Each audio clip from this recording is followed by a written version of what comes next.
안녕하십니까. 김학과병원 녹내장센터 황명훈입니다. 주로 진료 시간에는 녹내장 환자 진료와 녹내장 수술을 담당하고 있고 그 외의 시간에는 녹내장 관련된 연구와 책을 쓰면서 시간을 보내고 있습니다. 눈 속에 있는 시신경이 점차 약해지면서 물체를 보려고 할 때 시야가 조금씩 좁아지는 병입니다. 그렇기 때문에 대부분의 환자분들이 처음 녹내장 발생 시에는 본인이 녹내장이 있는지 없는지 느끼지 못하는 경우가 많고, 그러다 어느 정도가 지나게 되면서 보이는 부분이 많이 흐려지게 되면은 그제서야 발견되는 경우가 많은 병입니다. 녹내장에도 여러 종류가 있습니다. 발생 기전에 따라 나누기도 하고 생기는 시점에 따라 나누기도 하는데, 제일 이해하기 쉬운 거는 급성 녹내장이랑 만성 녹내장이죠. 만성 녹내장은 서서히 진행하는 병이기 때문에 대개는 처음엔 느끼지 못하는 경우가 많지만, 급성 녹내장의 경우에는 어느 날 갑자기 안압이 급속도로 올라가기 때문에 대개는 환자분들이 느낌을 확실하게 받게 됩니다. 안압이 갑자기 올라가게 되면은 가장 먼저 눈이랑 머리가 엄청 아프게 되고요. 시력도 갑자기 떨어지고 눈도 많이 충혈됩니다.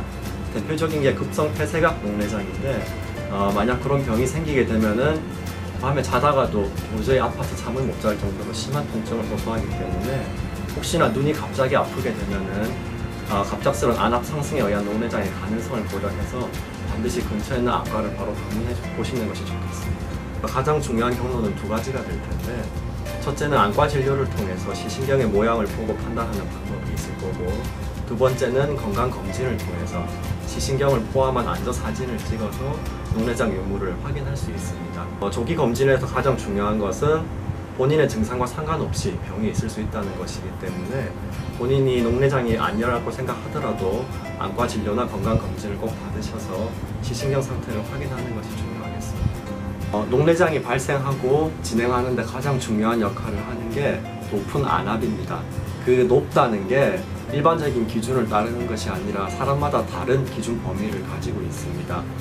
대략적으로 정상 안압은 10에서 20mm 머큐리 정도인데, 사람에 따라서 20을 넘어도 녹내장이 안 생기는 사람도 있고, 어떤 사람은 10에서 20 사이 정상 범위 내에 있더라도 녹내장이 생기는 경우가 있습니다. 그렇게 차이가 나는 이유는 같은 안압에 대해서도 사람마다 느끼는 정도가 다르기 때문인데, 만약에 눈 자체가 약한 조직을 가지고 있다면 안압이 높지 않더라도 녹내장이 생길 수 있기 때문에 오히려 정상인에 비해서 안압을 더 낮춰주는 것이 중요합니다. 따라서 녹내장 치료의 가장 핵심은 안압을 가급적이면 낮게 유지를 해서 시신경이 더 손상되지 않게 하는 거고, 안압을 낮추는 방법은 여러 가지가 있는데 가장 1차적으로 쓰이는 방법은 안압을 낮춰주는 안약을 매일마다 꾸준히 쓰는 겁니다. 대개의 환자들은 다행히 안압 낮추는 약으로만 조절이 잘 됩니다. 근데 만약에 약으로 조절이 안 되는 경우에는 추가로 레이저나 수술 같은 치료도 받게 됩니다.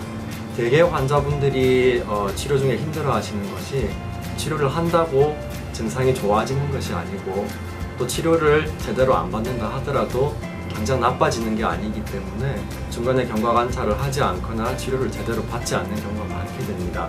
그러다 보면은 본인도 모르는 새에 나빠져서 나중에 돌이킬 수 없게 되는 경우도 꽤 많이 있기 때문에, 반드시 끈기를 가지고 치료를 한다고 증상이 좋아지지 않더라도 잘 받으시는 것이 중요하겠습니다.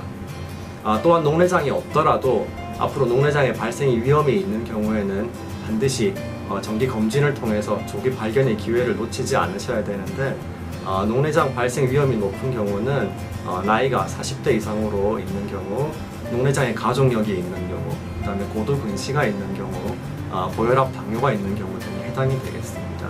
따라서 그런 경우에는 반드시 정기 검진을 받으셔서 미리 녹내장이 있는지 확인하시는 것이 중요하겠습니다.